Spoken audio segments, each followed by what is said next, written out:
ओम नमो भगवते वासुदेवाय।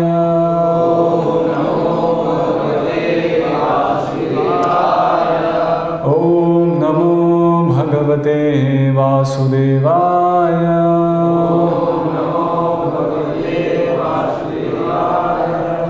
ओम नमो भगवते वासुदेवाय।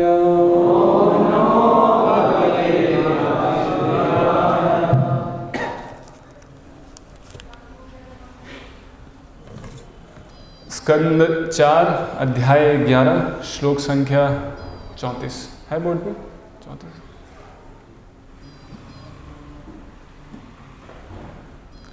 तो तम प्रसादय वत्साशु सन्नतया प्रशर्युक्तभिः न यावन् महतां तेजः कुलं नो अभिभविष्यति। तं प्रसादय वत्साशु सन्नतया प्रशर्युक्तिभिः न यावन्महतां तेजः कुलं नो अभिभविष्यति। तं प्रसादय वत्साशु सन्नतया प्रशर्युक्तिभिः न यावन्महतां तेजः कुलं नो अभिभविष्यति। तं प्रसादय वत्साशु सन्नतया प्रशर्युक्तिभिः न यावन्महतां तेजः कुलं नो अभिभविष्यति।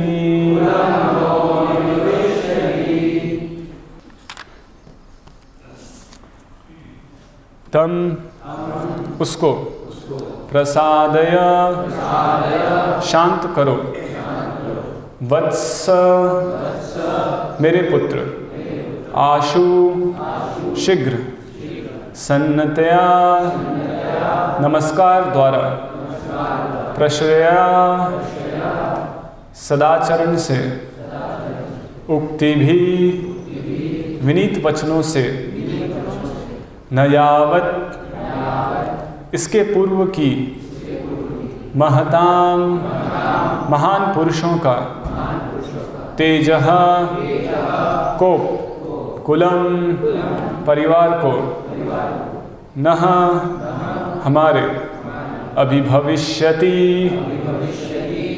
प्रभावित कर दे। अनुवाद एवं तात्पर्य कृष्ण कृपा मूर्ति श्री श्रीमद् अभय चरणारविंद भक्ति वेदांत स्वामी श्री प्रभुपाद द्वारा। अनुवाद। इस कारण हे पुत्र तुम विनीत वचनों तथा प्रार्थना द्वारा कुबेर को शीघ्र शांत कर लो जिससे कि उनका कोप हमारे परिवार को किसी तरह प्रभावित न कर सके। तात्पर्य सामान्य व्यवहार में हमें हर एक से और विशेष रूप से कुबेर जैसे उच्च पदस्थ देवताओं से तो मित्रता बरतनी ही चाहिए।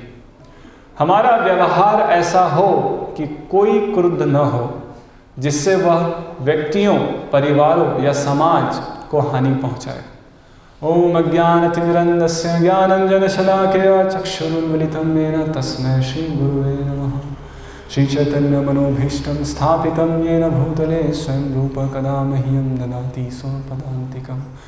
वन्देऽहं श्रीगुरुः श्रीयुतः पदकमलं श्रीगुरून् वैष्णवांश्च श्रीरूपं साग्रजातं सहगण रघुनाथान्वितं तं सजीवं साद्वैतं सावधूतं परिजनसहितं कृष्ण चैतन्यदेवं श्रीराधा कृष्णपादान् सहगण ललिता श्रीविशाखान्वितांश्च। नमः ओं विष्णुपादाय कृष्णवृषाय भूतले श्रीमते भक्तिविकासस्वामिनिति नामिने। नमः ओं विष्णुपादाय कृष्णवृषाय भूतले श्रीमते भक्तिवेदान्तस्वामिनिति नामिने। नमस्ते सारस्वते देवे गौरवाणी प्रचारिणे निर्विशेषशून्यवादी पाश्चात्यदेशतारिणे। जय श्री कृष्ण चैतन्य प्रभु नित्यानंद श्री अद्वैत गदाधर शिवासादि गौर भक्तवृंद। हरे कृष्णा कृष्णा कृष्णा हरे हरे, हरे राम राम राम हरे हरे। हरे कृष्णा। तो अभी जो पिछले कुछ कक्षाओं में महाराज ध्रुव की कथा पे चर्चा हो रही है, और चर्चा अभी यहाँ पे इस श्लोक में कुछ इस प्रकार है कि महाराज ध्रुव का अपने भाई की मृत्यु के ऊपर जो उन्होंने प्रतिक्रिया की, वो कुछ या बहुत हद तक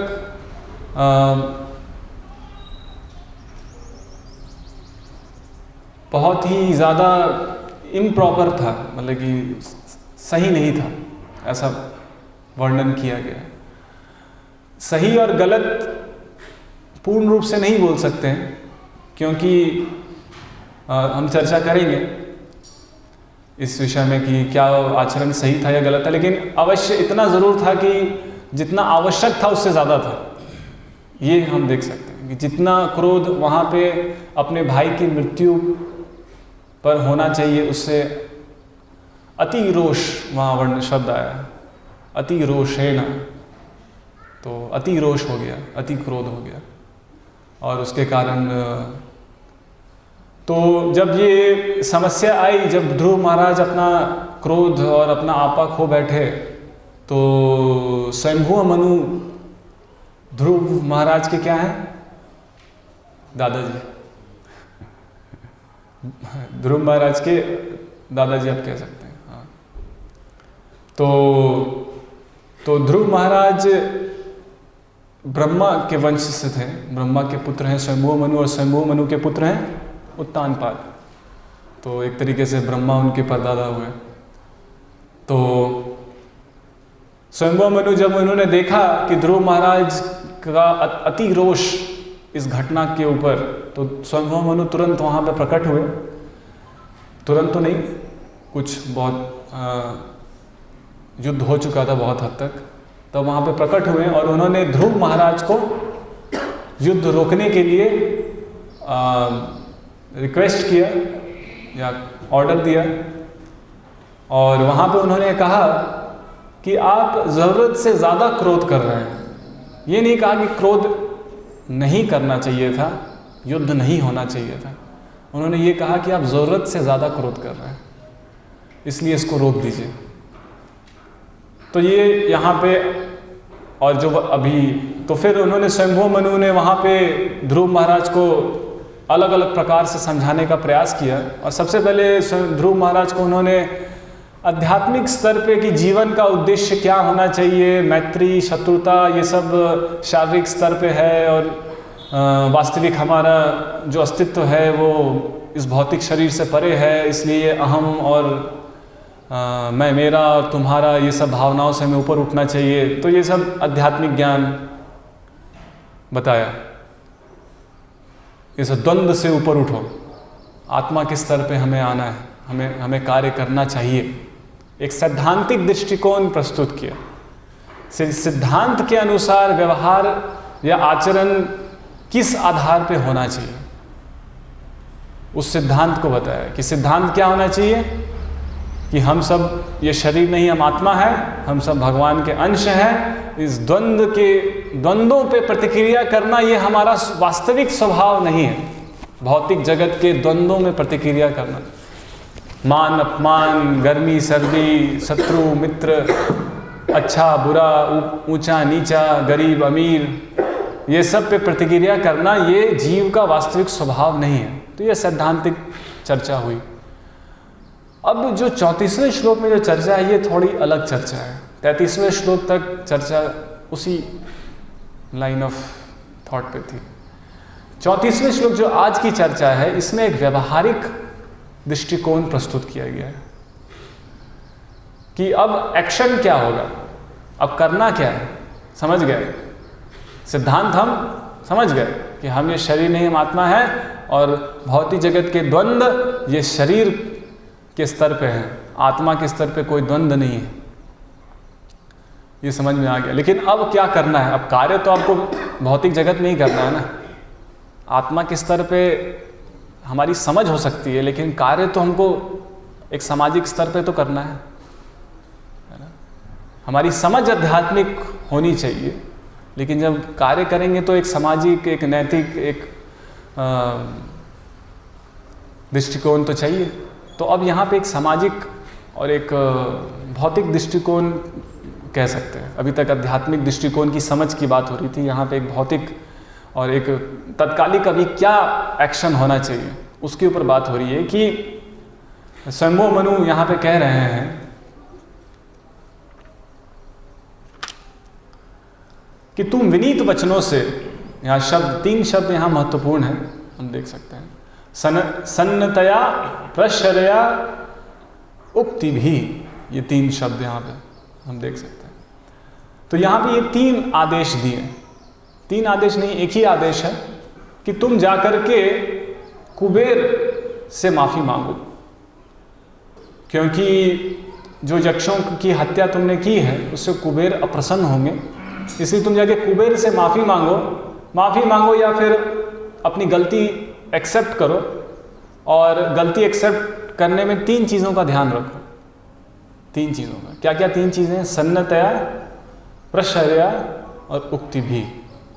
तो ये 3 चीज़ों का ध्यान हमको रखना चाहिए। गलती करना या आवश्यकता से अधिक बोल देना, क्रोध कर देना, ये पता है कि हम सब बद्ध जीवों से गलती होती है ना। अंग्रेजी में कहावत है, टू एयर इज ह्यूमन, गलती करना व्यक्ति का स्वभाव है ना। वो 4 त्रुटियों में त्रुटि है। 4 त्रुटियां क्या क्या है? अपूर्ण इंद्रियां, जब इंद्रियां अपूर्ण होती है तो क्या होता है? हम भ्रमित हो जाते हैं, है ना। हम किसी चीज़ को कुछ और समझ लेते हैं, और जब भ्रमित हो जाते हैं तो गलतियां करते हैं, और गलतियों को छुपाने के लिए झूठ बोलते हैं। नहीं प्रभु जी, हम तो झूठ नहीं बोलते। ऐसा है क्या? नहीं, ये स्वभाव है। आपको ये किसी से पूछने की ज़रूरत नहीं है। धोखा देना, झूठ बोलना, ये बद्ध जीव का स्वभाव है। तो इसके लिए अत्यधिक किसी पे क्रोध करना भी नहीं चाहिए, क्योंकि ये तो स्वभाव है। तो किसी पे अत्यधिक क्रोध करके भी क्या होगा? या किसी के एकदम गुस्सा हो जाना, या इसको ये मेरा दुश्मन है, इसने मुझे धोखा दिया है। ठीक है, एक व्यवहारिक स्तर पे तो कुछ ना कुछ एक्शन चाहिए, लेकिन एक सैद्धांतिक स्तर पे हम सबको ये समझना होगा कि हम सब में ये 4 त्रुटियां हैं, और इससे बाहर निकलना इतना आसान नहीं है कि नहीं? हम गलतियां करते हैं, और गलती को कोई मानना नहीं चाहता है, और उसको छुपाने के लिए सब झूठ बोलते हैं, धोखा देते हैं, डिप्लोमेसी करते हैं, पॉलिटिक्स करते हैं। वो चाहे एक आध्यात्मिक संस्था हो, चाहे वो एक राजनीतिक संस्था हो, चाहे एक परिवार हो, एक राष्ट्र हो, तो ये सब हर स्तर पे ये कार्य करता है। अनुपात अलग अलग हो सकते हैं।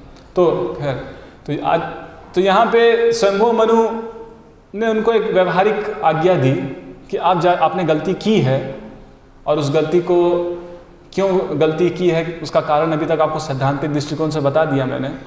अब आप अगर ये इसको स्वीकार करते हैं, जो मैंने आपको बताया, ये सिद्धांत को अगर स्वीकार करते हैं और अब अपनी गलती मानते हैं, तो अब जा कर के माफ़ी मांगिए। तो वहाँ पे महाराज ध्रुव से तो ये अपेक्षा नहीं है कि वहाँ पे वो नहीं ऐसा नहीं है, ऐसा हुआ कि मुझे ऐसा लगा कि मैंने ऐसा सोचा कि अच्छा मैं भूल गया था, ऐसा बात वहाँ नहीं कर रहे हैं, है ना। क्योंकि वो मान, वो है ना, एक महाराज हैं, एक राजा हैं, तो अपनी गलती को उन्होंने सहर्ष स्वीकार किया। तो गलती स्वीकार करना कोई कमज़ोरी नहीं है, ये एक सिर्फ शक्तिशाली व्यक्ति कर सकता है। माफ़ी मांगना कमज़ोरी नहीं है, ये सिर्फ एक शक्तिशाली व्यक्ति कर सकता है। इसलिए हम यहाँ देख रहे हैं ध्रुव महाराज को उनकी गलती मनवाई गई, उन्होंने स्वीकार किया और अब वो माफ़ी मांगने के लिए तैयार है ना। आसान काम है, आसान काम है ये करना, और एक राजा के लिए आसान काम है। समान एक शूद्र के लिए तो इतना मुश्किल है कि उसको कहा जाए कि आप जाके थोड़ा माफ़ी मांग लीजिए अपनी गलती की। अच्छा है, संभव है, लेकिन एक राजा के लिए कितना, एक क्षत्रिय के लिए कितना मुश्किल है किसी से माफ़ी मांगना, अपनी गलती स्वीकार करना। लेकिन फिर भी उन्होंने, तो ये व्यवहार हम यहाँ देख सकते हैं कि ये जो क्रोध था, ये क्रोध कोई सामान्य व्यक्ति का अपना आपा खो देना, वो क्रोध नहीं था। अगर वो वैसा क्रोध होता, एक सामान्य व्यक्ति का आपा खो देना, तो तुरंत से वो कैसे माफ़ी मांगने के लिए तैयार हो गए? कैसे तैयार हो गए? वो एक सामान्य व्यक्ति तैयार होगा? नहीं तैयार होगा। तो इसके ऊपर हम और चर्चा करेंगे कि किस तरीके से ध्रुव महाराज का क्रोध करना और ये कोई सामान्य चीज़ नहीं है, ये कोई सामान्य गलती किसी बद्ध जीव के द्वारा जैसे होती है अपनी अपूर्ण इंद्रियों के कारण, तो ये अपूर्ण इंद्रियों के कारण की गई गलती नहीं है। तो यहाँ पे फिर चर्चा आती है कि ये आवश्यक नहीं है कि हमारे उद्देश्य सही हो। एक दूसरा सिद्धांत ये समझ में आ रहा है यहाँ पे। एक तो चीज़ यही समझ में आई कि माफ़ी मांगना, अपनी गलती स्वीकार करना, ये हमारी कमज़ोरी या को नहीं दिखाता है। ये सिर्फ एक शक्तिशाली इंद्र संयमी व्यक्ति ही कर सकता है, जिसको अपने वचन और इंद्रियों पे संयम है। जिसके वचन और इंद्रियों पे संयम नहीं है, वो क्या माफ़ी मांगेगा? है कि वो तो पूरा आर पार का बात करेगा, है ना, या तो मैं रहूँगा या तो ये रहेगा, इस तरीके। तो लेकिन यहाँ पे हम देखते हैं कि उन्होंने स्वीकार किया। दूसरा सिद्धांत यहाँ ये समझने के लिए कि ये आवश्यक नहीं है कि सिर्फ हमारे उद्देश्य सही हो, हमारी भावनाएं सही हो, सिर्फ इतना काफ़ी नहीं है। हमको अपने कार्यों में और अपने व्यवहार में भी उसको प्रत्यक्ष रूप से प्रकट करना चाहिए, ताकि लोगों के सामने एक सही उदाहरण प्रस्तुत हो, एक सही आचरण प्रस्तुत हो। आप समझ रहे हैं कि हमारे उद्देश्य या भावनाएं सही हैं, वो प्रत्यक्ष रूप से लोगों को दिखने भी चाहिए। अंग्रेजी में कहा होता है, it's not sufficient to be clean, you have to look clean. सिर्फ स्वच्छ रहना सफिशिएंट नहीं है, आपको दिखना भी पड़ेगा स्वच्छ, है ना। उसके लिए हमको ऐसा आचरण कॉन्शियसली सोच समझ करके हमको अपने आचरण को इस तरीके से रखना होगा कि जिससे आसपास में जो लोग हैं वो एक सही उदाहरण को देखें। कहीं कुछ गलत, हमारे आचरण से कुछ गलत छाप लोगों के विचारों में ना पड़े, है ना। इसकी कोई संभावना भी नहीं हो कि हमारे आचरण से कोई गलत शिक्षा लोगों को मिले। इसके लिए सोच समझ करके अपने आचरण में स्पष्टता और पारदर्शिता को बनाए रखना चाहिए। कुछ भी उसमें द्वंद्व नहीं होना चाहिए।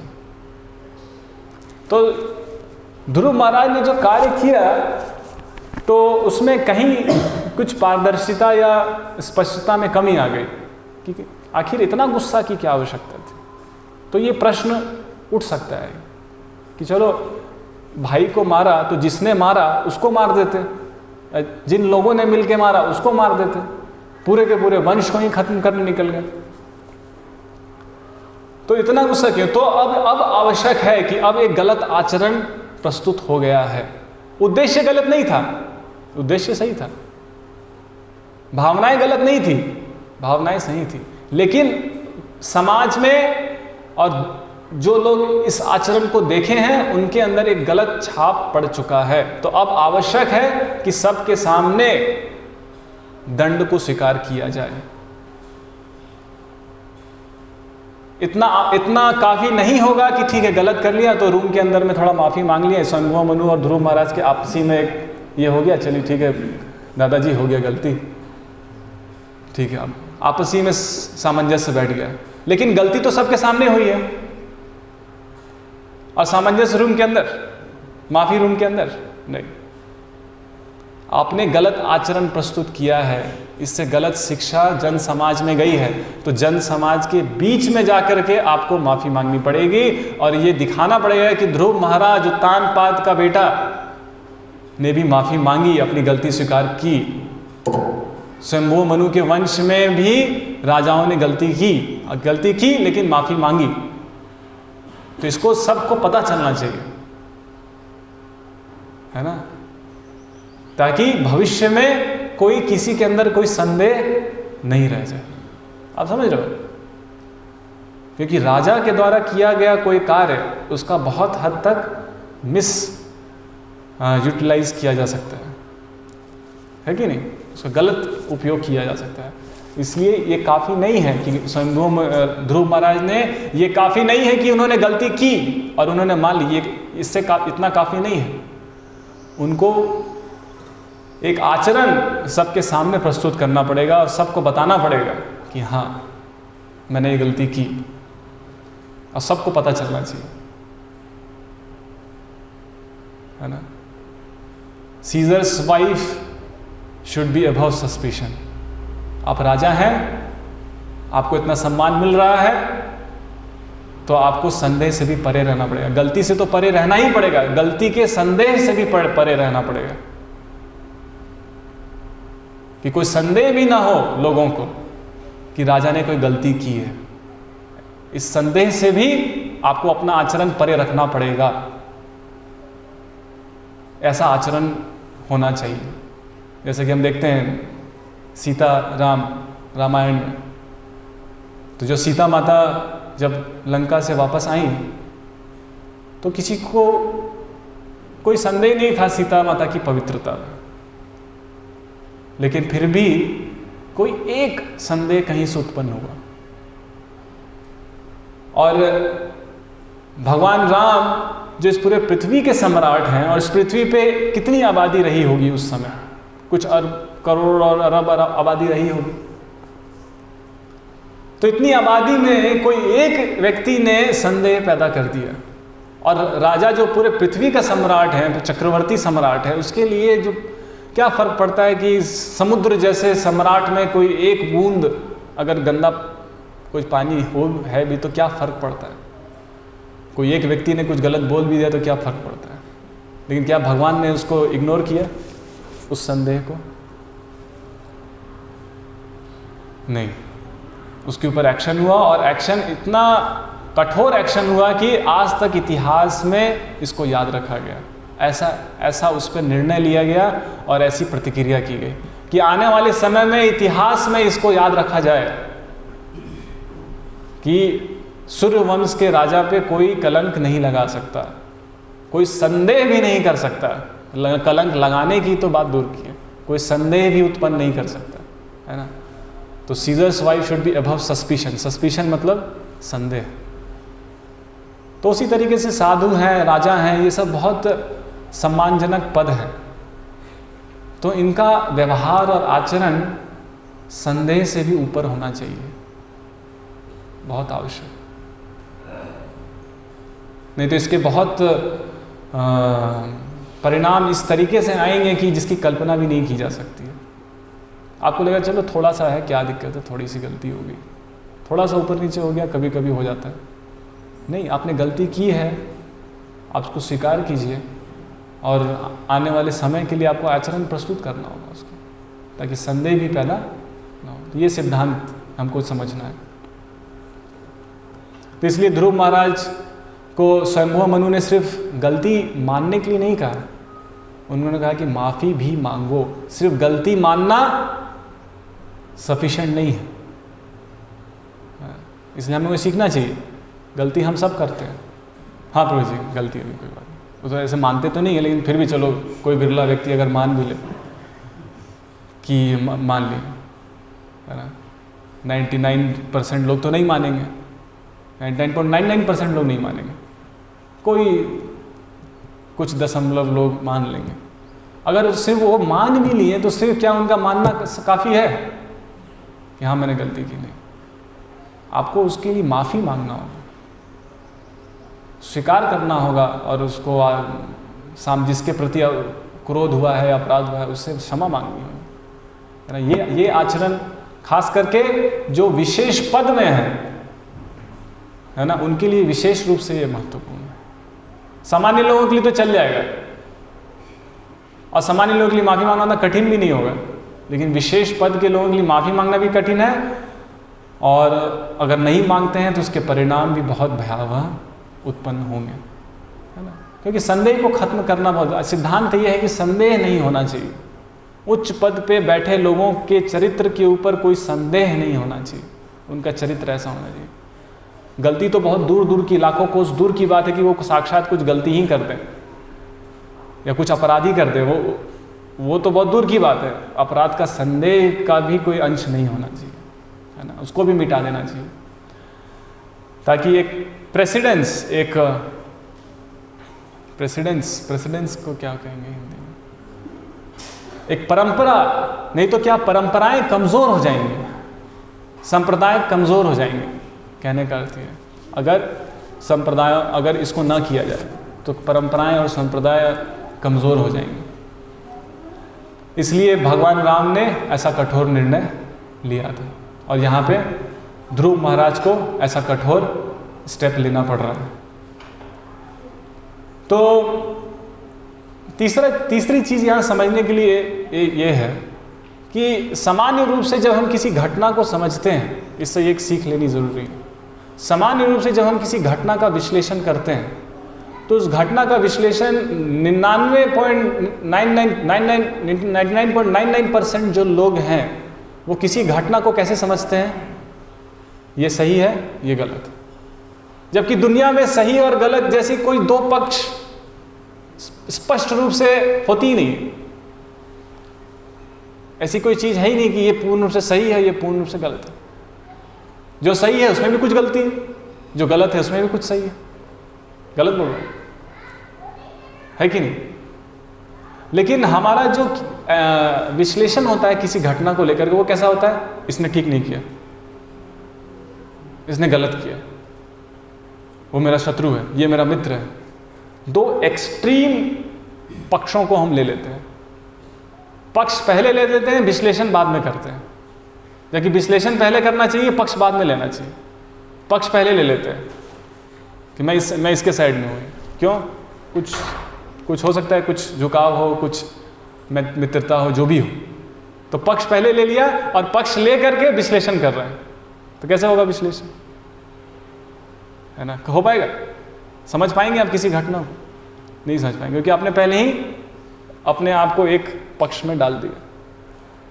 तो समझने की बात यह है कि जब कोई घटना हो तो ये हमको पहले ये सिद्धांत समझना बहुत ज़रूरी है, क्योंकि ये एक व्यवहारिक, यहाँ पे जो श्लोक है, यहाँ पे कोई आध्यात्मिक ज्ञान के जैसा कुछ नहीं, एक व्यवहारिक शिक्षा दी जा रही है ना। इसलिए यहाँ पे बहुत ज़्यादा मैं अभी इस कक्षा में बहुत ज़्यादा चर्चा नहीं करूँगा, बहुत ज़्यादा श्लोक या बहुत ज़्यादा शास्त्रीय चर्चा नहीं होगी, लेकिन एक व्यवहारिक चर्चा, ये भी शास्त्रीय ही है, ऐसा नहीं, लेकिन एक व्यवहारिक स्तर पे हम बात कर रहे हैं कि कभी भी कुछ ऐसे आपसी सामंजस्य में या संस्था में या व्यवहारिक रूप से कहीं अगर कुछ ऐसी घटना होती है तो उसको समझने का तरीका क्या है? समझने का तरीका ये है कि ये सबसे पहले ये हम सबको मानना पड़ेगा कि इस पृथ्वी पे कोई भी चीज़ पूर्ण रूप से सही और पूर्ण रूप से गलत नहीं है ना। हर चीज़ में और व्यवहारिक और सामाजिक या धार्मिक चर्चाओं में या परिस्थितियों में, भौतिक परिस्थितियों में तो चीज़ें इतनी जटिल हैं कि जिसका कोई हिसाब नहीं। और उसमें अगर कोई मंद बुद्धि व्यक्ति वहाँ जा कर के तुरंत अपना सही और गलत का झंडा उठा दे। आप पापी हैं और आप पुण्य हैं, एंजल और डीमन, राक्षस और देवता। तो इस तरीके से अगर कोई ये करे तो वैसे मंद बुद्धि लोगों से दूर रहना चाहिए। सबसे पहली बात, पहले तो उनको पहचान करके उससे दूर रहिए, क्योंकि वो पूरा उत्पात का कारण बनेंगे वो लोग। और इतिहास में संस्थाओं के विनाश का कारण, परिवारों के विनाश का कारण ऐसे ही उत्पाती लोग रहे हैं, जो ये नहीं समझ पाते हैं कि घटनाओं में, परिस्थितियों में आर पार का खेल नहीं करना है। उसमें या तो तुम या तो मैं, सही और गलत, ऐसा नहीं होता है। चीज़ें बहुत जटिल होती हैं, हर उसके पीछे बहुत सारे सूक्ष्म कारण होते हैं, उद्देश्य होते हैं, है ना। तो उसको बैठ करके अच्छे से समझना चाहिए, उसको समय देना चाहिए।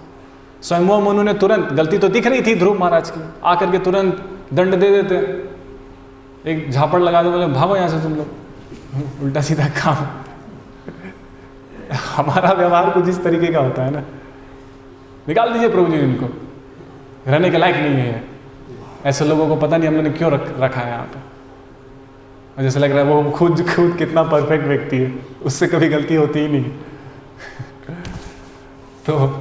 तो ऐसा दृष्टिकोण रखना, और ये बहुत सामान्य है, बहुत सामान्य है। समाज ऐसे ही लोगों से भरा है, इसलिए, और ख़ास करके आज आधुनिक समाज में जहाँ धर्म और संस्कृति की कोई समझ नहीं है, व्यवहारिक चीज़ों की कोई समझ नहीं है, खाली लोग फार्मूला और इक्वेशन और थ्योरी और ये सब में लगे हुए हैं। और जब व्यवहारिक चीज़ों का सामना करते हैं तो उसमें तो वो हेंस प्रूव्ड वाला तो होता नहीं है वो खेल, 10 प्रूव्ड, है ना। तो वो तो वहाँ होता नहीं है, कोई फॉर्मूला तो है नहीं कि सारे कंडीशंस ले लिए, फॉर्मूला में डाले और तुरंत एक रिजल्ट बाहर आ गया। यहाँ तो चीज़ें इतनी जटिल हैं दुनिया में कि आप कई महीनों तक चर्चाएं करते रहिए और फिर भी आपको पता चलेगा कोई निष्कर्ष नहीं आया। चीज़ें इतनी जटिल होती हैं। तो हम देखते हैं कि स्वयंभू मनु ने किस तरीके से बहुत समझदारी से जाकर के ध्रुव महाराज के साथ बैठ के एक वार्तालाप किया, उनको बताया, समझाया, और उसके कारण और उन्होंने पूरे परिपेश को समझा, और फिर जाकर के ध्रुव महाराज ने अपनी गलती स्वीकार की कि हाँ गलती हुई है, तो अब क्या करना चाहिए, तो अब माफ़ी मांगना चाहिए। तो ये तो बड़ा कठिन कार्य है, लेकिन ठीक है, कोई बात नहीं, करते हैं इसको। तो इसलिए ये तीसरा सिद्धांत यहाँ ये है कि हमेशा चीज़ों को समझना चाहिए कि एक परिस्थिति में एक से ज़्यादा पक्ष भी सही हो सकते हैं और एक से ज़्यादा विरोधाभास पक्ष भी सही हो सकते हैं। ये भी हमको समझना चाहिए कि दो विरोधाभास पक्ष भी एक साथ सही हो सकते हैं। जैसे कि इसी स्थिति में देखिए, या भगवान राम की स्थिति में हम देखिए, भगवान राम का सीता को अग्नि परीक्षा लेना गलत था या सही था, या अर्जुन का युद्ध में लड़ना गलत था या सही था। तो क्या अर्जुन का व्यवहार, गीता में ही कितने सारे विरोधाभास आपको दिखेंगे, जो भले ही विरोधाभास है लेकिन वो सही है दोनों। जैसे कि ये आप गीता पढ़ेंगे तो उसमें आता है कि अर्जुन का व्यवहार शुद्रता पूर्ण व्यवहार था और अर्जुन ने कायरता का व्यवहार प्रदर्शित किया, जो कि एक आर्य वंश के व्यक्ति को शोभा नहीं देता है। अब दूसरे ही तरफ फिर वर्णन आता है, अर्जुन का व्यवहार एक शुद्ध भक्त के व्यवहार को दर्शाता है। ये कैसे ये कैसे हो गया?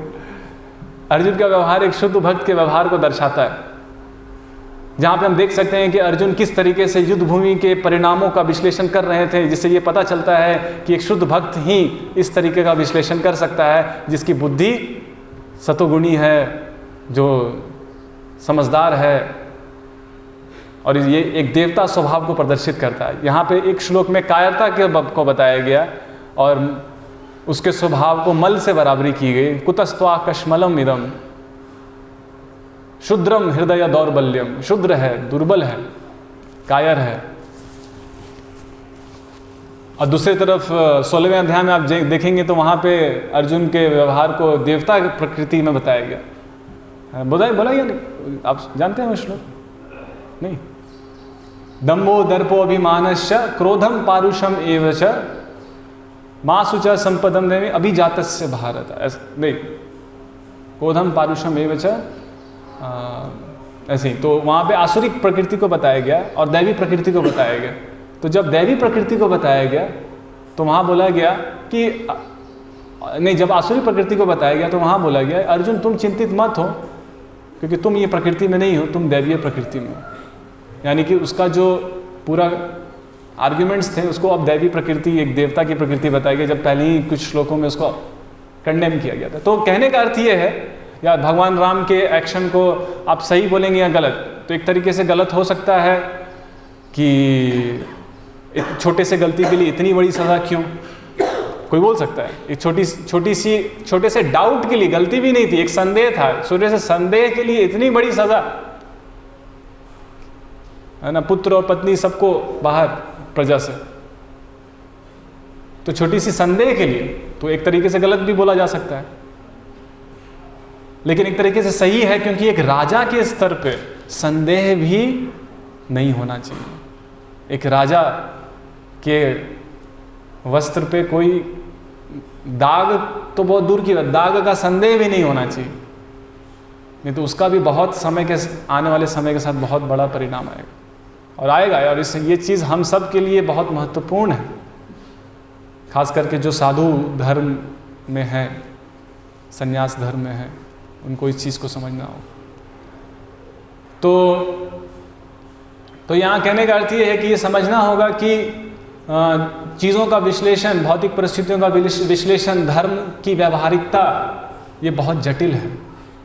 धर्म जितना आसानी से हम शास्त्रों में पढ़ लेते हैं और हो सकता है कुछ एग्ज़ाम भी पास कर ले, लेकिन जब उसको व्यावहारिक रूप से लोगों के जीवन में लागू करना होगा और उनको बताना होगा कि किस परिस्थिति में किस तरीके से कार्य करना है, तो ये सबके बस की बात नहीं है।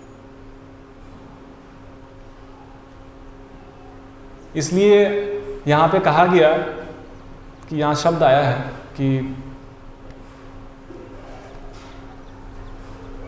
क्या शब्द था, उक्ति भी। शब्दों में मिठास होनी चाहिए, शब्द बहुत चुने हुए होने चाहिए, क्योंकि वो हमारे शब्द और हमारे व्यवहार हमारी मानसिकता को प्रदर्शित करते हैं।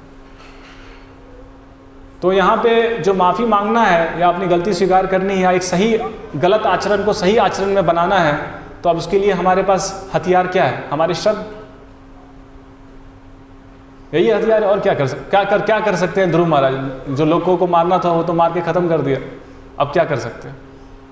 अब हाथ में हथियार एक ही है, शब्द से ही कुछ कर सकते हैं। तो शब्दों का प्रयोग किस तरीके से करना है वो बहुत महत्वपूर्ण है, क्योंकि शब्दों का प्रयोग एक व्यक्ति की मानसिकता को दिखाता है कि व्यक्ति किस स्तर के बौद्धिक अवस्था में है, जीवन के किस स्तर, किस मैच्योरिटी में अभी पहुंचा है वो। तो शब्दों का बहुत ही क्रूर रूप से उपयोग या बहुत ही सॉफ्ट उपयोग, ना ही बहुत क्रूर उपयोग या बहुत ही कठोर उपयोग गलत है, ना ही बहुत सॉफ्ट उपयोग सही है। कौन से शब्द सही हैं, कौन से शब्द गलत है? जो शब्द बहुत मीठे हैं वो सही हैं, जो शब्द बहुत कठोर हैं वो गलत है, ऐसा नहीं है। तो इसके लिए यहाँ पे एक पुस्तक है जो श्रील प्रभुपाद जो गुरु महाराज ने लिखी है, तो यहाँ पे इस विषय में थोड़ी चर्चा है कि ये समझना कि शब्दों का उपयोग कैसे होना चाहिए और किस अवस्था में कठोर शब्द का उपयोग किया जाए, किस अवस्था में सॉफ्ट शब्द का उपयोग किया जाए, और क्यों कठोर शब्द कभी कभी सुनने में कठोर हो सकते हैं, लेकिन उसका वो वास्तविकता में एक दया है ना, वो एक दया का सही रूप है। और मधुर शब्द देखने में मधुर हो सकते हैं, लेकिन वो वास्तविकता में हिंसा है किसी के ऊपर। तो यहाँ पे जैसे कि हम देखते हैं विदुर एक भगवान के बहुत महान भक्त हैं, है ना, कोई सामान्य भक्त, कोई मीडियोकर भक्त नहीं, बहुत परमहंस महाभागवत विदुर। अब विदुर ने शास्त्रों में एक शास्त्र है जिसका नाम है विदुर नीति, है ना, जिसमें डिप्लोमेसी, राजनीति बताई गई। अब भक्त पॉलिटिक्स समझ में नहीं आया, भक्त और पॉलिटिक्स और उसके ऊपर शास्त्र भक्त भी पॉलिटिक्स जानते हैं, भगवान भी पॉलिटिक्स जानते हैं। भगवान सबसे बड़े पॉलिटिशियन है। इतना पॉलिटिक्स जितना उन्होंने महाभारत में किया भगवान ने, उतना पॉलिटिक्स तो कोई सोच भी नहीं सकता। तो राजनीति या शब्दों का डिप्लोमेटिक प्रयोग ये गलत नहीं है, क्योंकि समस्याएं कोई सही और गलत नहीं है। तो आप शब्दों को कैसे सही और गलत शब्द प्रयोग कर सकते हैं, या क्रूर और कठोर या मधुर शब्द कैसे प्रयोग कर सकते हैं, क्योंकि परिस्थितियां कोई सीधी सादी है नहीं। तो शब्दों का प्रयोग भी उसमें एक डिप्लोमेसी होनी चाहिए, कहाँ पे क्या शब्द आवश्यक है उसकी बहुत समझ होनी चाहिए, और उसी से किसी व्यक्ति की बौद्धिक स्तर का पता चलेगा, वो या उसकी परिपक्वता पता चलेगी। शब्द ही एक हथियार है परिस्थितियों को समझने का या परिस्थितियों पर प्रतिक्रिया करने का, और कुछ हथियार है। हाथ पांव तो हम बहुत लास्ट स्टेज में चलाते हैं, तलवार तो बहुत लास्ट स्टेज में निकलेगा, लेकिन बहुत स्टेज तक तो शब्द से ही काम होगा ना। तो शब्दों का कितना नीतिपूर्ण प्रयोग हो, क्योंकि समस्याएं बहुत जटिल हैं, परिस्थितियां बहुत जटिल हैं, और उनको सुलझाने का हथियार एक ही है, शब्द। तो शब्दों का बहुत नीतिपूर्ण और परिपक्वता के साथ प्रयोग होना चाहिए। तो यहाँ पे वर्णन है, यदि तुम किसी व्यक्ति से क्रोधित हो तो अपना क्रोध मत दिखाओ। प्रभुपाद जी कहते हैं उससे बात करो। वास्तव में ये लोग असुर हैं, लेकिन हम प्रचार कर रहे हैं, इसलिए यदि हम क्रोधित हो जाएंगे और उसे समझा नहीं पाएंगे तो इसका अर्थ है कि हम अच्छे प्रचारक नहीं। तो लोग, सामान्य लोगों की जीवन शैली आसुरिक है, तो क्या किया जाए? तलवार लेके जाया जाए प्रचार करने, या पूरा, तो फिर हम प्रचार कैसे कर पाएंगे? तो वहाँ पे हम मान रहे हैं गलत है, लेकिन फिर भी हम उसमें व्यवहार गलत नहीं, व्यवहार हम उस अनुपात में नहीं कर रहे हैं, क्योंकि हम समझ रहे हैं कि व्यवहार अगर हम उस अनुपात में करेंगे जिस अनुपात में लोग गलती कर रहे हैं, तो फिर प्रचार हो ही नहीं पाएगा, है कि नहीं? क्योंकि लोगों की गलतियां तो एबॉर्शन, हर साल करोड़ों बच्चों का एबॉर्शन हो रहा है, छोटे छोटे बच्चों को गर्भ में ही मार देते हैं। तो क्या किया जाए इन लोगों का? इन लोगों से तो ये दंड के पात्र हैं, इसमें कोई संदेह है? किसी को संदेह नहीं। क्योंकि फिर भी हम उनसे इस तरीके से बात नहीं कर सकते कि आप दंड के पात्र हैं और आपसे कोई बातचीत नहीं होगी, आप मृत्यु के अधिकारी हैं, मृत्यु दंड के अधिकारी हैं, आपने मारा है, आपको मरना पड़ेगा। इस तरीके से बात नहीं कर सकते, क्योंकि परिस्थितियाँ जटिल हैं, क्योंकि वो लोग भी विक्टिम हैं, पीड़ित हैं एक सामाजिक व्यवस्था की, जो कि उनको पता नहीं है वो क्या कर रहे हैं। तो आप कैसे उनको दंड दे दोगे? क्योंकि वो कोई जानबूझ के नहीं कर रहे हैं। तो हम समझ रहे हैं कि इनकी मानसिकता में अपने आप में समस्या नहीं है, ये एक सामाजिक व्यवस्था के द्वारा पीड़ित है, इसलिए इनके साथ क्रोधपूर्ण व्यवहार पूर्ण रूप से नैतिकता न्याय नहीं होगा। इनको एक मौका दिया जाए सुधरने का, इनको समझाया जाए, क्योंकि कुछ लोगों ने बाकी लोगों के मन में दुष्टता फैलाई है, बाकी साधारण लोग सब मासूम ही हैं, इनोसेंट ही हैं। तो यहाँ पे वर्णन किया जा रहा है कि हम ये लोग असुर हैं, लेकिन हम प्रचार कर रहे हैं, इसलिए यदि हम क्रोधित हो जाएंगे और उसे समझा नहीं पाएंगे तो इसका अर्थ है कि हम अच्छे प्रचारक नहीं हैं। तुम क्रोधित हो बस, लेकिन हम प्रचारक हैं, लेकिन इसलिए यदि हम क्रोधित होते रहेंगे तो मेरा प्रचार कार्य रुक जाएगा। नेताओं की तरह, है ना, भाषा में कभी कभी नेताओं की तरह बात करना चाहिए, आवश्यक है। प्रभुपाद जी कह रहे हैं नेताओं की तरह उदाहरण शब्दों का प्रयोग कभी कभी ऐसा होना चाहिए। प्रभुपाद जी कह रहे हैं कि नेताओं की तरह वे विरोधियों के प्रति क्रोधित होते हैं, लेकिन कई बार कूटनीति लगाकर वे विरोधियों से काम निकलवा लेते हैं, क्योंकि काम भी तो निकलवाना है ना। परिस्थितियां ऐसी हैं कि आप प्रचार कर रहे हैं और आपको पता है कि यहाँ ये व्यक्ति, जैसे कि हम वेलोर में प्रचार कर रहे हैं, तो वेलोर में भाषा हम नहीं जानते हैं, वहाँ लोग तमिल बोलते हैं, और उनको जैसे ही पता चलेगा मैं हिंदी बोलता हूँ तो बस वो बहुत खुश हो जाएगा। इसलिए नहीं कि तमिल लोग हिंदी लोगों से बहुत प्रेम करते हैं, लेकिन इसलिए कि वो मुझे लूट सकता है बहुत आसानी से, क्योंकि वो समझ जाएगा कि मैं उसके एरिया का नहीं हूँ। तो हर मौका ढूंढेगा मुझे धोखा देने के लिए। लेकिन अगर मैं अगर उसके धोखे को पकड़ लूँ और उस पर क्रोधित हो जाऊँ और तुरंत उसको दंड दूँ उसके गलती का, तो क्या होगा? मेरा कार्य रुक जाएगा।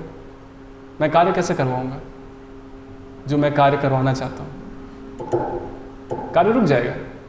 तो आपको उसकी गलती के लिए भी उसको पैसे देने पड़ते हैं। उसने मुझे धोखा दिया लेकिन पैसा मैं दे रहा हूँ। धोखा खाने के बाद में भी पैसा मैं दूंगा, क्योंकि मुझे कार्य करवाना है। तो वहाँ पे कूटनीति लगानी पड़ेगी। और ये कोई बहुत गलत नहीं है, ये एक साधारण कूटनीति है, एक साधारण पॉलिटिक्स है। आपको करना पड़ता है, राजनीति करनी पड़ती है। इसलिए विदुर ने विदुर नीति लिखी है। वो भक्त है, लेकिन उन्होंने आवश्यक है ना ये, क्योंकि सैद्धांतिक रूप से हमको अध्यात्म को समझना है, लेकिन व्यवहारिक रूप से हमको ये समझना है कि दुनिया में सिद्धांत को यथारूप नहीं लगाया जा सकता। इसके लिए कुछ कूटनीतियाँ आवश्यक हैं। तो ऐसा नहीं है कि वो हम लेकिन कई बार कूटनीति लगाकर नेता विरोधियों से काम निकलवा लेते हैं। ऐसा नहीं कि वे हमेशा गुस्सा दिखाते रहते हैं। इसी प्रकार जब तुम प्रचार पर जाते हो, पहले तुम उसे समझाने का प्रयास करो कि तुम भगवान कैसे बन गए, तुम्हारी भगवान की परिभाषा क्या है। तुम सिर्फ यह पूछो, भगवान शब्द से तुम क्या समझते हो। तो प्रभुपाद जी का प्रचार अगर हम देखें, क्योंकि यहाँ पे हम शब्द के ऊपर बात कर रहे हैं कि उक्ति क्या होनी चाहिए, शब्दों का प्रयोग कैसा होना चाहिए। तो प्रभुपाद जी के प्रचार को अगर हम देखेंगे, प्रभुपाद जी से कोई नया व्यक्ति मिलने आता था तो प्रभुपाद जी उससे कैसे बात करते थे?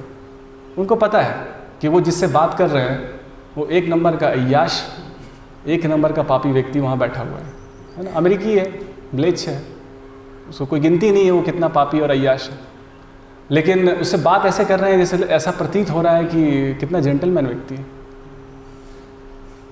ऐसा लग रहा है मुझे। क्या लगता है आपको? प्रभुपाद जी ने कुछ उसको बताया और फिर उससे पूछा आपको क्या लगता है? जैसा लगता है प्रभुपाद जी उसके ओपिनियन में इतने इंटरेस्टेड है, वो उससे सुनना चाहते हैं आपको क्या लगता है। फिर उसको कुछ बताया, फिर उससे पूछा आपको क्या लगता है। सही है।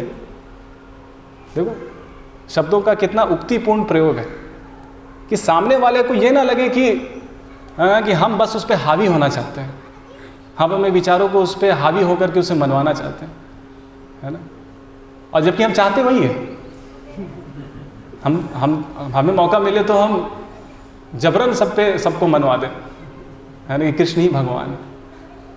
और प्रभुपाद जी ने कहा भी कि प्रचार से सारे लोग नहीं मानेंगे, सारे लोग तो दंड से और डर से ही मानेंगे। प्रचार 1% लोगों को ही किया जा सकता है, 99% लोग। लेकिन 1% लोग अगर समझ गए भक्ति क्या है, तो फिर वो पावर पे आकर के बाकियों के ऊपर हावी हो सकते हैं, उनको जबरन डर से मनवाया जा सकता है। तो अब बहुत हद तक इसकी भी आवश्यकता पड़ेगी और 99% लोगों के ऊपर यही आवश्यक होगा, क्योंकि हर कोई तो आपको क्या लगता है, उसको कुछ नहीं लगता है, उसको बस यही लगता है कि अय्याशी करना, और क्या लगता है कि। तो शब्दों का उक्तिपूर्ण प्रयोग बहुत आवश्यक है। प्रभुपाद जी के प्रचार में हम देखते हैं, या प्रभुपाद जी के जीवन में हम देखते हैं, इतना सारा मंदिर बनवाना और एक से एक ठग और बदमाश लोगों से मिल कर के आप प्रभुपाद जी की लीलामृत पढ़ेंगे तो प्रभुपाद जी भक्त थे, लेकिन उनका भौतिक रूप में डीलिंग्स, है ना, इसलिए कई बार उनके गुरु भाई कहते थे ये तो बिजनेसमैन।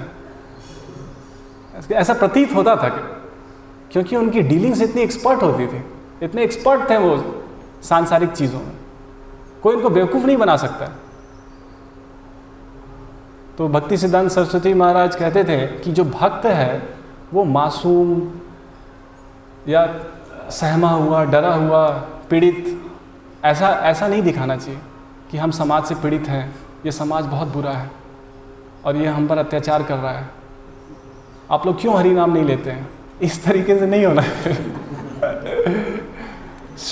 भक्तों को हर फील्ड में, हर स्तर पे भौतिकवादी लोगों से आगे होना चाहिए। भक्ति सरस्वती महाराज जी चाहते थे वस्त्र पहनने हैं तो वस्त्र पहनने में भी हम वस्त्र इस तरीके से पहनना चाहिए कि अच्छे भौतिकवादी व्यक्ति से अच्छा हम वस्त्र पहनेंगे। इस तरीके से जेंटलमैन होने चाहिए भक्त। अपनी बातों में अगर भाषा का प्रयोग है तो भाषा का प्रयोग हम इतने अच्छे से करेंगे कि भौतिकवादी व्यक्ति से अच्छी भाषा का प्रयोग हम करके दिखाएंगे। सांसारिक चीज़ों के ज्ञान में हमको इतना ज़्यादा ज्ञान होगा कि हम भौतिकवादी व्यक्तियों से ज़्यादा अच्छा किसी भी फील्ड पे बात कर सकते हैं, है ना। किसी भी स्तर पे कोई भौतिकवादी व्यक्ति हमसे आगे नहीं होना चाहिए। ये नहीं समझना चाहिए कि भक्त कोई सहमे हुए, डरे हुए, पीड़ित और बेबस, ऐसे नहीं है ना। तो हमको पॉलिटिक्स भी सीखना होगा, कूटनीति भी जाननी होगी, क्योंकि लोग सिंपल नहीं है, परिस्थितियाँ सिंपल नहीं हैं, इसलिए भी आवश्यक है। क्योंकि कूटनीति या पॉलिटिक्स क्या है, शब्दों का प्रयोग सीखना होगा। कहने का अर्थ ही है, पॉलिटिक्स कहने का ज़रूरी नहीं है कि हम पॉलिटिक्स में जाना चाहते हैं या ऐसा। शब्दों का उक्तिपूर्ण प्रयोग सीखना होगा। लोगों के बीच क्रोधित होने की तुम्हारी प्रवृत्ति से यदि सकारात्मक प्रतिक्रिया मिलती है तो यह ठीक है, नहीं तो हम बेकार में शत्रु बनाना नहीं चाहते। कृष्ण भावनामृत में उन्नत बुद्धि द्वारा तुम्हें अपने क्रोध पर नियंत्रण करना चाहिए। हमें बिना रुके निजी उदाहरण से वह समझा बुझाकर प्रामाणिक प्रचार द्वारा बद्ध जीवों की खराब आदतों को अच्छी तरह सुधारना होगा। ठीक है, एक पैराग्राफ, छोटा पैराग्राफ पढ़ रहा हूँ। एक तरफ बेकार का रूखापन अच्छा नहीं है, शब्दों में बेकार का रूखापन अच्छा नहीं है ना। लेकिन दूसरी ओर शिष्टाचार से चिपके रहना गुण से ज़्यादा दोष हो सकता है। ठीक है, युद्ध करना गलत है, किसी को रूखा बोलना गलत है और मीठा बोलना सही है। लेकिन कई बार और ज़्यादातर बार अगर दोनों में चुनना पड़े तो अच्छा होगा कि ज़्यादा मीठा ना बोले, है ना। क्या व्यवहारिक दुनिया में अगर आप ज़्यादा मीठा बोलोगे तो क्या होगा। तो अगर दोनों में चुनना भी पड़े तो लोग इसी को चुनेंगे, और ये व्यवहारिक चीज़ है ना। इसलिए यहाँ पे लिखा गया कि शिष्टाचार से चिपके रहना, ये सोच करके कि शिष्टाचार ही पालन करेंगे और परिस्थिति को समझना नहीं और सिर्फ अपने सैद्धांतिक शिष्टाचारों में खोए रहना, परिस्थितियों को नहीं समझना कि हमें किसी को खराब नहीं बोलना है, तिनादपि सुनीचेना थरो रवि शेषना, इस तरीके के व्यवहार में रहना। इवन अगर सत्य को और मंदिर नष्ट भ्रष्ट हो जाए लेकिन हम विनम्रता नहीं छोड़ेंगे और हम घास से भी अधिक हम्बल होकर दिखाएंगे हम, तो नहीं। तो यहाँ पे बोला जा रहा है कि शिष्टाचार से चिपके रहना गुण से ज़्यादा दोष हो सकता है, गुण से ज़्यादा दोष हो सकता है। ज़रूरत से ज़्यादा भद्र बनने की बीमारी पालने वाले लोग सोचते हैं कि तुम ये क्या कहते हो, वह इतना महत्वपूर्ण नहीं है जितना कि यह महत्वपूर्ण है कि तुम उसे किस प्रकार कहते हो। आधुनिक लोग, और ये बहुत स्मार्ट तरीका है ना, कि आजकल ऐसा लोग बोलते हैं तुम क्या कहते हो ये महत्वपूर्ण नहीं है, तुम किस प्रकार कहते हो ये महत्वपूर्ण है। ये बात सही भी है, किस प्रकार हम कहते हैं आज की दुनिया में बहुत लागू होता है कि आप क्या कहते हो उससे कोई फर्क नहीं पड़ता। जग्गी वासुदेव क्या कहता है, किसी को पता नहीं क्या कहता है, कहना क्या चाहता है, कौन भगवान है, किसकी पूजा करवाना चाहता है। वो शिव को बोलता है कि एक योगी है जो जंगल में घूम रहे थे 10,000 साल पहले, वो सबसे बड़े योगी हैं। कृष्ण तो पता नहीं भगवान है भी नहीं, उसमें भी डाउट है। तो किसी को पता नहीं, लेकिन वो कहता अच्छे से है। क्या कहता है वो पता नहीं, लेकिन अच्छे से कहता है। तो मॉडर्न ट्रेंड ये है, मॉडर्न ट्रेंड ये है। तो हम इस ट्रेंड में नहीं जाना चाहते हैं। जब हम ये कह रहे हैं कि शब्दों का उक्तिपूर्ण प्रयोग होना चाहिए या शब्दों को कूटनीति का भी इस्तेमाल करना चाहिए, लेकिन इसका मतलब ये नहीं है कि हम ये कह रहे हैं कि आप जग्गी वासुदेव और रविशंकर जैसे लोगों को आप फॉलो कीजिए, वो भी हम नहीं कह रहे हैं। तो यहाँ नीति की आवश्यकता है। हम भक्त विदुर के उदाहरण से सीख सकते हैं। वे एक महाभागवत थे जिनकी सामाजिक और राजनीतिक कार्यों में दक्षता का आज भी आदर किया जाता है। एक संपूर्ण राजनीतिज्ञ होने के बावजूद विदुर कभी कभी आश्चर्यजनक रूप से कठोर वचन बोलते थे। उस समय वे परवाह नहीं करते थे कि कोई उनकी करुणा या सहानुभूति की कमी से अपमानित हो सकता है। वो राजनीतिज्ञ हैं, इसका मतलब नहीं राजनीतिक हैं तो चिकनी चुपड़ी बातें ही करेंगे हमेशा, आवश्यकता पड़े तो कठोर बातें भी करेंगे। जैसे कि धृतराष्ट्र के केस में हमने देखा, धृतराष्ट्र के साथ उन्होंने किस प्रकार कठोर बातें की। क्या उनको आपा खो बैठे थे? आपा नहीं खोए थे। वो पार्ट है उसका कि कभी कभी कठोर वचन भी बोलने पड़ते हैं जहाँ आवश्यक है, और जहाँ आवश्यक है वहाँ चिकनी चुपड़ी बातें भी करनी पड़ती है, कूटनीति भी करनी पड़ती है। तो ये हम सबको समझनी होगी, है ना। अनावश्यक रूप से सिर्फ शिष्टाचार को लेकर के ये सही है, ये गलत है, किसी को भी आप तोड़ मोड़ दो और संबंधों को खराब कर लो और फिर कार्य को नष्ट भ्रष्ट कर दो। प्रभु जी आपको कार्य दिया था, क्या हुआ उसका? प्रभु जी नहीं हो पाएगा, वो आदमी ठीक नहीं है। आदमी ठीक नहीं है, आप ठीक नहीं हो। आपको काम दिया था, आपको काम सीखो और करो उसको। ये नहीं कि लोग ठीक नहीं है, परिस्थितियाँ ठीक नहीं है, प्रभु जी नाच ना जाने आंगन टेढ़ा, वो वाली स्थिति। परिस्थितियाँ ही खराब है प्रभु जी, लोग ही खराब है, कैसे प्रचार होगा? इसलिए मैंने पुस्तक वितरण किया ही नहीं, मैं आ गया वापस। मैं बर्दाश्त नहीं कर पाया ऐसे लोगों की ऐसी बातें, बर्दाश्त नहीं होती है मुझे। तो इस तरीके से नहीं होगा। और ये तो एक सिंपल उदाहरण है, और कॉम्प्लेक्स उदाहरण भी हो सकते। तो पॉइंट ये है कि और भी चीज़ें चर्चा के लिए, लेकिन समय नहीं है। लेकिन तो ये समझना यहाँ ये है कि जो यहाँ पे माफ़ी मांगना जो ध्रुव महाराज को बोला गया, तो वहाँ पे एक स्ट्रैटेजी थी उसके पीछे कि अब गलती हो गई है तो इसको स्ट्रैटेजिक तरीके से इसको ठीक किया जाए ताकि लोगों के अंदर संदेह खत्म हो जाए। तो आप अपने शब्दों का सही से प्रयोग कीजिए और कुबेर को मना लीजिए। मनाना पड़ेगा ना, अब ठीक है मार काट हो गया है, लेकिन अब कुछ तो एडजस्टमेंट करना होगा। तो शब्दों को ठीक से इस्तेमाल कीजिए और माफ़ी मांगिए और इस तरीके से। तो यहाँ पे ये चीज़ें हैं। तो कुछ 3-4 जो सिद्धांत हमने डिस्कस किया, तो उसको आप याद रखिए, बहुत व्यवहारिक है, बहुत महत्वपूर्ण है, खास करके एक संस्था को चलाने के लिए, एक संगठित रूप से रहने के लिए। सिर्फ ये समझना कि हम शरीर नहीं हम आत्मा हैं, ये काफ़ी नहीं होगा। कुछ व्यवहारिक ज्ञान को हमको सीखना पड़ेगा, आचरण का, आदान प्रदान का, शब्दों का प्रयोग का, ये व्यवहारिक ज्ञान सीखना होगा। और यही कारण है कि महाभागवत विदुर ने भी विदुर नीति दी है। अगर ये आवश्यक नहीं होता तो इतनी बड़ी शास्त्र एक महाभागवत को लिखने की क्या आवश्यकता है? ये आवश्यक है, भक्ति में भी आवश्यक है। चाणक्य नीति हो चाहे विदुर नीति, ये सब नीतियाँ भी आवश्यक है। हरे कृष्णा। कोई प्रश्न है तो आप पूछ सकते हैं।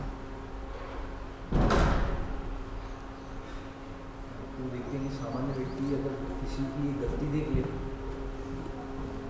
अगर सामान्य व्यक्ति किसी को एक गलती करते हुए देख ले, तो अगली बार अगर हो सकता है वो गलती ना भी कर रहा हो, लेकिन वो अपना पास्ट का उसका याद करके उसको लगने लगेगा हाँ फिर से लग रहा है। तो आपने बताया कि कोई राजा है, कोई डेस्टिनेशन पे है, तो इन्होंने अगर कोई गलती की है तो छुपाना नहीं चाहिए, तो पब्लिक भी आके उसको कमिट करके। तो जो जनरल लोग होंगे, नए व्यक्ति हैं, उनको जो थोड़ा बहुत फेक था और वो आए हैं तो उस पोजीशन पे है, डेफिनेटली उनको फेक है हाँ, लेकिन अभी उनको गलती पता चला और उसको वो कमिट कर रहे हैं, तो ये सही बात है कि वो समझेंगे कि हाँ हमने गलती हुई। लेकिन ये भी है कि अगली बार से हो सकता है वो बार बार उनको लगे कि हाँ यहाँ हो सकता है गलती कर रहे हैं, और उनका फेक जो था वो कम हो जाए। तो अगर आप नहीं करोगे तो परंपराएं कमज़ोर हो जाएंगी, संस्कृति कमज़ोर हो जाएगी। अगर उच्च पद पे बैठे लोग अगर गलतियां करते हैं और अगर या उसके लिए इसलिए वो माफ़ी नहीं मांगते हैं कि उनको ऐसा लगता है कि हो सकता है कि नए लोग उसको सही से ना समझें, उनकी आंतरिक स्थिति को कि किस कारण से उन्होंने ऐसा किया, या फिर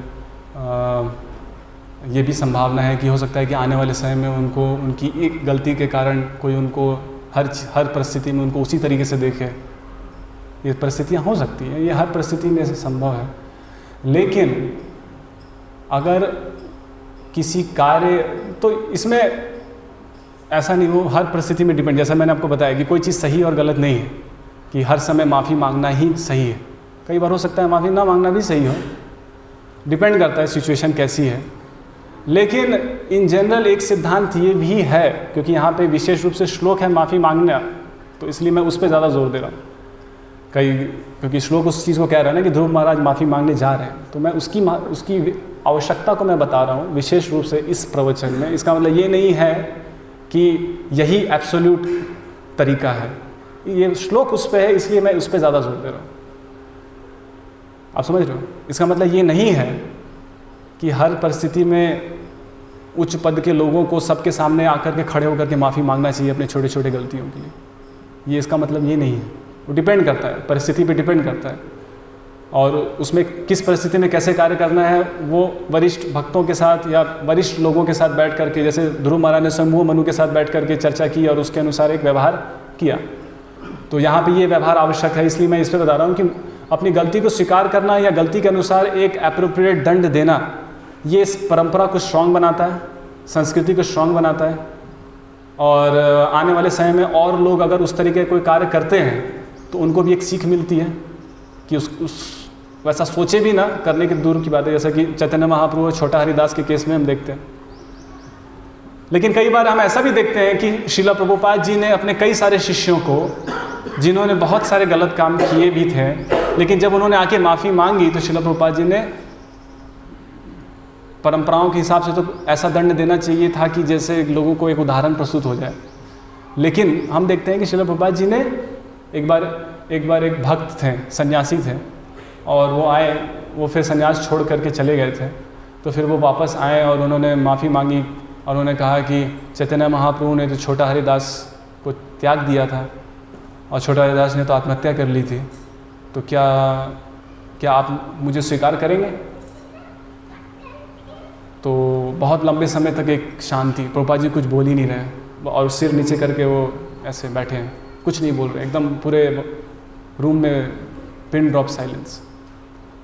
फिर प्रभुपाद जी कुछ समय के बाद सिर उठा के बोलते हैं कि चैतन्य महाप्रभु भगवान हैं, अगर वो चाहें तो एक सेकंड में पूरे पृथ्वी को कृष्ण भक्ति दे सकते हैं, लेकिन मैं भगवान नहीं हूँ, मैं भगवान का भक्त हूँ और मुझे सहयोग चाहिए, मुझे आप सबका सहयोग चाहिए, इसलिए मैं आपको नहीं त्याग सकता, क्योंकि आपकी मदद के बिना मैं कैसे करूँगा। तो उनको छोड़ दिया, कुछ नहीं किया। और ऐसे कई केसेस हैं।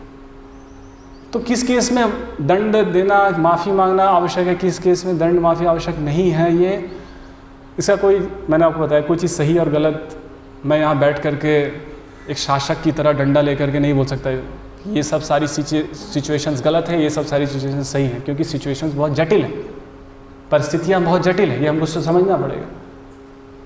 अपने बचपने से हम लोग को बाहर निकलना होगा कि हर समय हम अपने मानसिकताओं को सुधारना होगा, कि अपने भाषा में कटाक्ष करना बंद करना होगा, क्योंकि सिचुएशंस बहुत जटिल हैं, परिस्थितियाँ बहुत जटिल हैं। तो उसमें आवश्यक ये है कि लेकिन बहुत समय में ये आवश्यक होता है, क्योंकि परंपराओं को बनाए रखने के लिए, संस्कृतियों को मजबूत बनाए रखने के लिए, क्योंकि संस्कृतियों को हज़ारों साल तक चलना है, तो छोटी सी भी संदेह बहुत बड़ा परिणाम क्रिएट कर सकती है। इसलिए आवश्यक है कि एक स्पष्ट रूप से दंड या माफ़ी लोगों को दिखाने के लिए आवश्यक है कि लोगों के अंदर संदेह खत्म हो जाए। और फिर से मैं बोल रहा हूँ, इसका मतलब ये नहीं है कि हर परिस्थिति में ये लागू होना चाहिए। श्लोक उस परिस्थिति के ऊपर है, इसलिए मैं इस पर जोर दे रहा हूँ। और बाकी परिस्थितियों को हम डिस्कस नहीं कर सकते, क्योंकि एक बार में आप कितना डिस्कस कर सकते हो। ठीक है, और कोई प्रश्न? श्रीमद् भागवतम की जय, श्रील प्रभुपाद की जय।